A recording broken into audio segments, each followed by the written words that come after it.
Hi, welcome to Beyond the Paycheck. I'm Paula Christine. Today we're joined by Peter Urich, who is a soccer coach turned author. In his book, Setting and Scoring Financial Goals, he and his co-author, Chris Schaefer, use soccer as a metaphor to explain the complicated world of finance.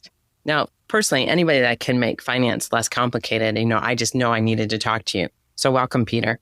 Thank you very much for having me. So how did you come up with writing a book about finance and soccer? Basically, the concept came pretty much out of the pandemic. My best friend, Chris Schaefer, my co-author, and I were talking about finance for a variety of different reasons. I had read the book Rich Dad, Poor Dad. Good book. And I felt like I needed to get a better education on finance. And with my best friend being a financial planner, I thought who better to explain it to me than him. And as we started talking about the concepts behind finances, I started thinking, well, this is not a subject that I want to spend a lot of time on. It doesn't get me excited, but he and I both love soccer so much. I was like, well, how does this relate? And as we started working through the personal discussion, it's like, all right, well, if we could make this simpler for young people, especially, I'm a high school teacher, I'm a soccer coach at the high school level. If I can get my high school and possibly college age students to understand finance that much better, they would have a leg up that I didn't have when I was in my teens, 20s, 30s. And that's the whole genesis of the book. Yeah, that's the goal of this podcast, is to educate those 20-year-olds and 30-year-olds about money, because nobody taught me. And I'm going to assume the same thing for you. I had to learn it through experience. And I wish I would have known what I know today back when I was 20. So is the book, that would be like a great graduation gift for a high schooler? I mean, is it written at their level? I think it would actually be a great graduation gift. Ultimately, we had the target age between 16 and 26 that we would be aiming for.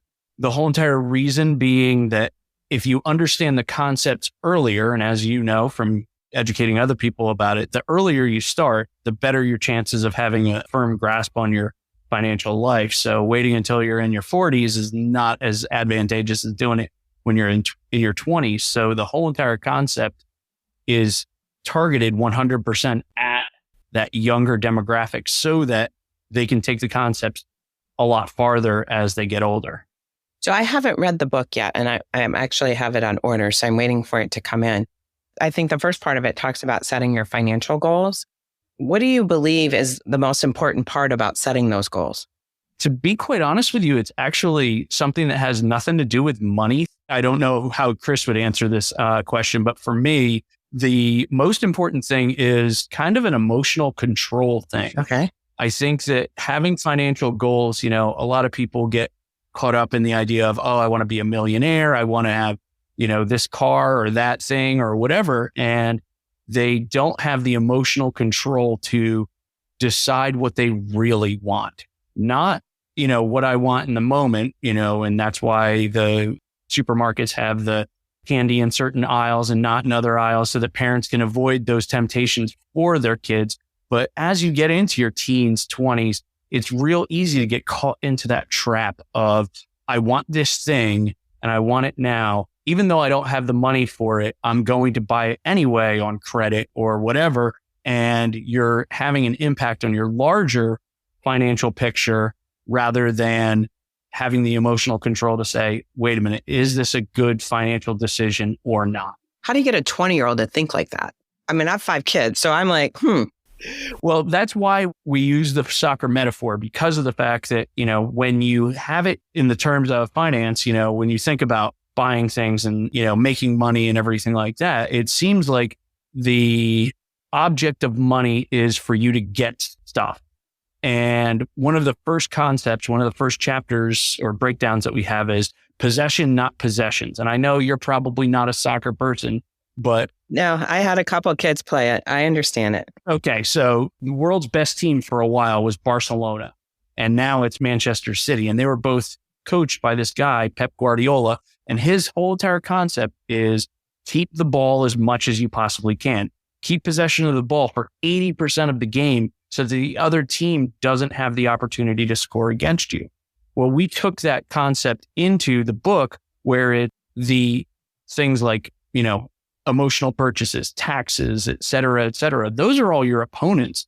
And when you have the ball, you want to give it to your teammate. And that's a simple concept in soccer. I have the ball. I want to give it to one of my teammates or keep it myself.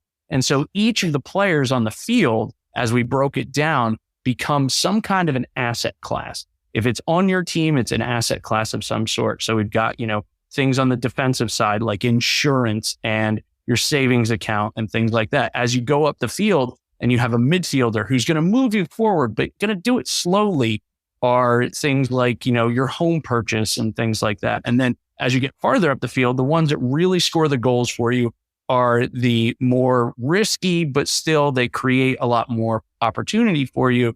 The things like, stocks and things like that. So ultimately, the whole entire concept is you have money. It's kind of like possession of the ball in soccer.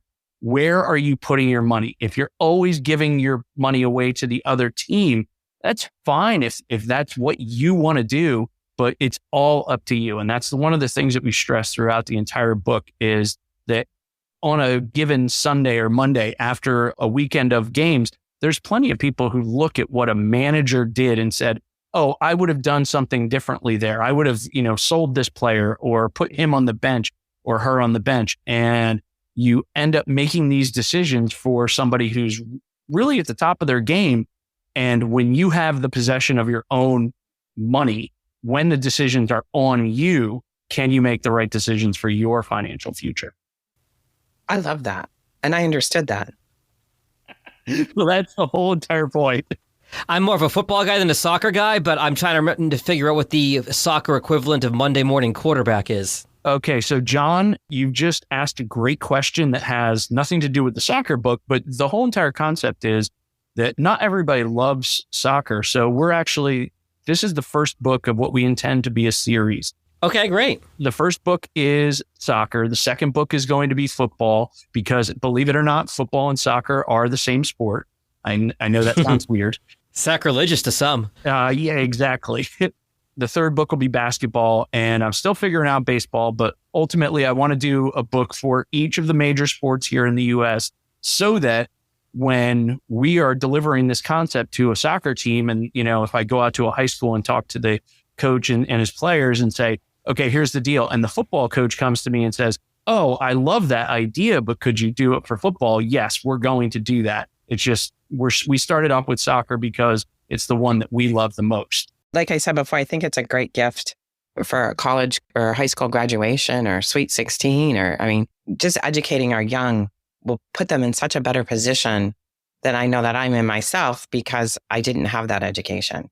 Absolutely. It's 100% a leg up that I as well did not have. And again, we put all of the decision-making process onto the reader, but there's all kinds of things in there that, when you are in your teens and 20s, there are certain things that you really don't need to worry about. So, you don't need to build up your defense as much. You don't need your insurance because your parents take care of that and things like that. So you have the ability to, have fun in your 20s for sure. It's not the time where you have to win every single game, but it's also a lot easier to stay in the black when you have a support system such as, you're living rent-free at home or something along those lines. So figuring out the right combination of strategies that are going to be good for you in your, in air quotes, season of life. Because that's one of the other things. And again, John's not a soccer guy, but most of the top leagues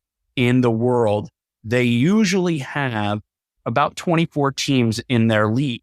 All right. So basically they play each game home and away. And so at the end of the season, they played a total of 46 games. If you do the math, all right, 46 from 22 years old, and that's kind of where we aimed, 46 plus 22 gives you 68. All right. Each of the years of your, career from 22 to 68 ends up being a game in the season. And so we break that down as well. So if you look at a soccer game, it's, at halftime, you might be losing and you might realize that you're behind by a goal or something. And again, breaking down a year into, all right, well, it's July right now. did I make good financial decisions over the first half? All right, I might need to change my strategy if I'm in the red, or if I'm in the black, that's great. And again, how you decide to set your particular goals is really up to where you are in life and what you're looking to do.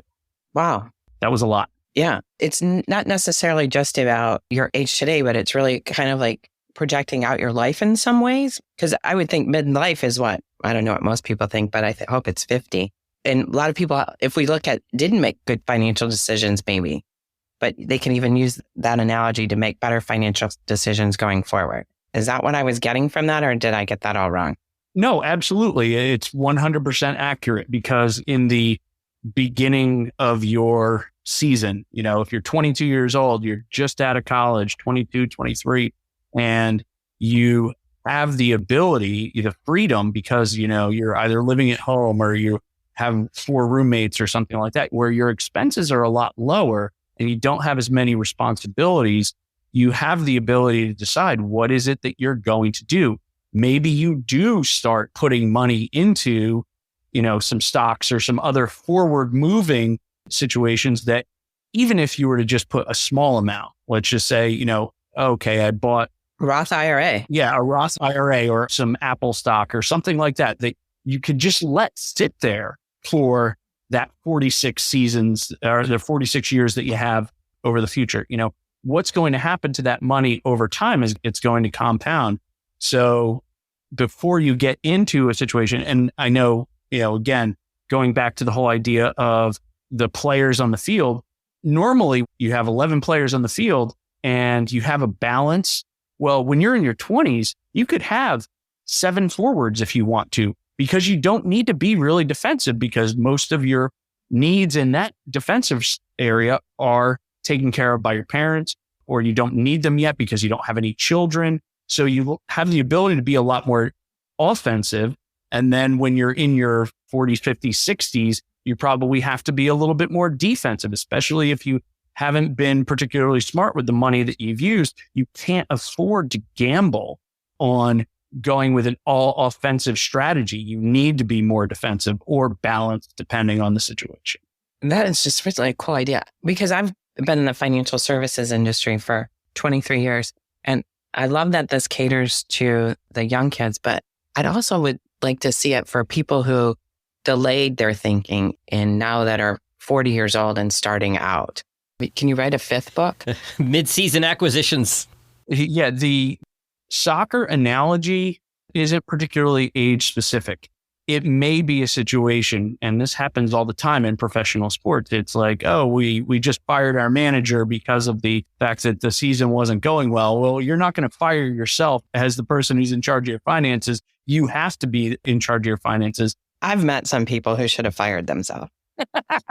Yeah, well, I'm getting a little bit of an education about this later in life because of the fact that in the past 2 years, I got divorced. So welcome to the club. My ex-wife and I, she used to run the finances, and, I always knew what was going on, but ultimately now I'm 100% in control of my own financial world and making those decisions 100% for myself without having to defer to anybody else's opinion about what it is that we are going to do with the money. So I kind of am in that exact boat that John was just talking about. I'm in the mid-season of my life now. So now I've got to make decisions based on the information that I have now. So it is kind of an all-encompassing metaphor, because if you're a soccer fan, you're going to get it no matter what.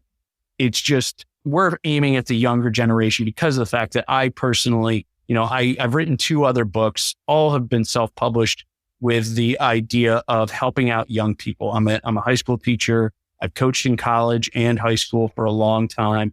And I see these kids going through a lot of the same things that I've gone through, whether it's in finance in this case, or relationships, or self-belief and self-confidence. And I want to give them a leg up that I possibly didn't have. It's, I stepped in that pothole 5 times. I'd like to tell you that pothole is coming up so that you don't step in it. Very interesting. But I have to ask this question.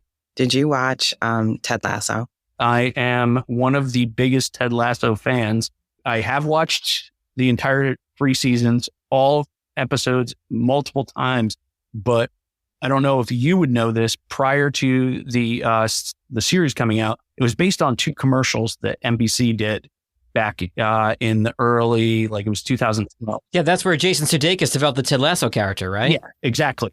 So during the pandemic, I was actually taking my master's, and I had to do a project that had to be a video. Then I was complaining to my wife. She said, well, why don't you just do it how you would like to do it? And I was like, okay. And I dressed up as Ted Lasso, and I did this entire video project of me as Ted Lasso. And then a week later, or actually that week, when I was doing all of my research for the assignment, that's when the first 3 episodes dropped. So I kind of happened upon Ted Lasso by accident completely. Even as a non-traditional soccer fan, Ted Lasso is one of my favorite shows. Oh, I love that show. The best description I've heard of it is relentless positivity. Yes.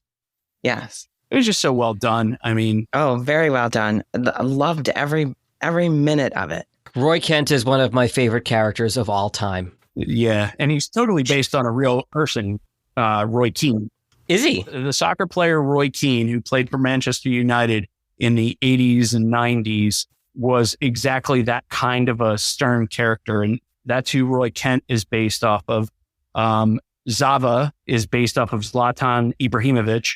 So all of the characters have a little bit of founding in real life. Interesting. I didn't know that. I think we could go on for all 3 of us for hours about Ted Lasso. But, I know. Pete, we'll put a link to the book in the show notes. How else can people reach you? The best way to reach me and find out about the book is probably our website, which would be sportsfinancellc.com. Because of the fact that we're going to be doing the other sports, we wanted to keep it generic, so we went with sports finance. So that's how to find out about the next books as they come out. Our Instagram is under the same heading, and you can get us by email off of the website. Thank you so much, Pete. It was so interesting talking with you, and I love the sports analogy. With regards to those people who are outside of the sports world, we're looking for the right metaphor or situation to explain finances to people who didn't particularly care for sports. And the way that my brain works, I'll figure it out eventually. I liken teaching Spanish, which is what I teach on a regular basis. I liken it to everything under the sun, mathematics or art or whatever. And I'm always looking for a good metaphor to help somebody understand something. Well, my brain's working, so I might come up with something for you. I'll let you know. I think it would be a huge. Yeah, I'll have to figure that out. That's an interesting take. But I really appreciated talking to both of you. This has been great. Oh, you too. Thank you very much. You're more than welcome.